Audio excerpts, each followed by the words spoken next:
ये इस वक्त की बात है जब मैं चौथी जमात की तालिबा थी। इतनी कम उम्र में भला किसी बच्ची को क्या शऊर होता है। जब मेरे बहन भाई सो जाते तो रात के वक्त एक शख्स जिसे हम चचा कहते थे मुझे उठाकर अपनी चारपाई पर साला लेता। मुझे इसकी किसी हरकत की समझ नहीं आती थी क्योंकि मैं नींद में होती थी। अगर कभी मैं खिल भी जाती तो वो मुझे चॉकलेट पैसे या बिस्कुट देकर कहता कि किसी को ये बात न बताना।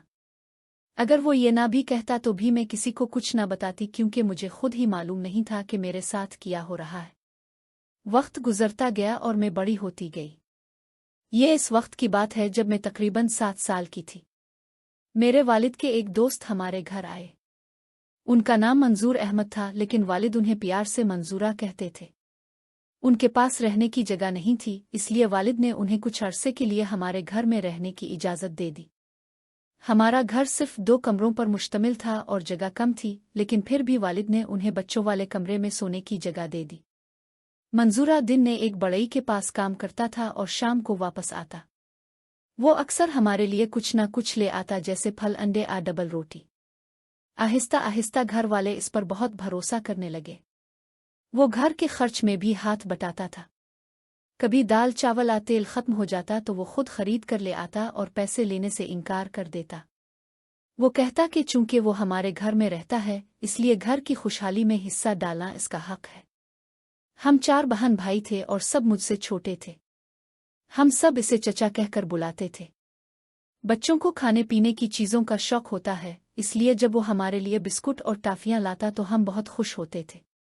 रात को वालिदैन एक कमरे में सोते थे और हम बच्चे दूसरे कमरे में फर्श पर बिस्तर लगाकर सोते थे। कमरे में एक चारपाई थी जो मंजूरा को दी गई थी, लेकिन जब सब सो जाते तो वो चुपके से हमारे पास आ जाता। शुरू में मुझे कुछ समझ नहीं आता था। जब मैं थोड़ी बड़ी हुई तो मैंने इसे कहा कि रात को हमारे कमरे में ना आया करो वरना मैं अबू को बता दूंगी। इस पर वो मुझे डराता और कहता कि तुम्हारे अबू तुम्हारी बात पर यकीन नहीं करेंगे बल्कि मेरी बात मानेंगे क्योंकि मैं उन्हें अपनी आधी तनख्वाह देता। वो ये भी कहता कि मैं कह दूंगा कि तुम खुद मेरे पास आती हो। मैं डर जाती थी और खामोश रहती थी। इस तरह कई साल गुजर गए। तकरीबन 8 साल तक वो हमारे साथ रहा। बाद में वालिदैन ने इसकी शादी करा दी। कुछ अरसा वो अपनी बीवी में मसरूफ रहा, लेकिन जब इसकी बीवी मैं के चली जाती तो वो फिर पुरानी हरकतें शुरू कर देता। मैं अंदर ही अंदर कुड़ती रहती थी मगर किसी को कुछ बताने की हिम्मत नहीं होती थी। हमारे घर में ऐसी बातें जुबान पर लाना शर्म की बात समझा जाता था। मैं अबू से भी डरती थी और उम्मी से भी कुछ कहने की हिम्मत नहीं थी। आखिरकार एक दिन इसने कहा कि वो अपनी दुकान खोलना चाहता है। वालिद ने दोस्तों से कर्ज लेकर इसे पैसे दे दिए, लेकिन चंद महीनों बाद वो सारा सामान बेच कर कहीं चला गया। वो तो चला गया मगर मेरी जिंदगी पर उसके असरात बाकी रह गए। मैं एहसास कमतरी का शिकार हो गई। पढ़ाई में भी दिल नहीं लगता था और इम्तिहान में कामयाब ना हो सकी। मैं अपने कजिन कैसर को पसंद करती थी। वो भी मुझे पसंद करता था और उसने मेरे वालिदैन से शादी की बात की। जब इसने मुझसे पूछा कि क्या मैं इससे शादी करना चाहती हूँ तो इसने एक बात कही कि अगर मेरे माजी में किसी से कोई ताल्लुक रहा हो तो सच बताना।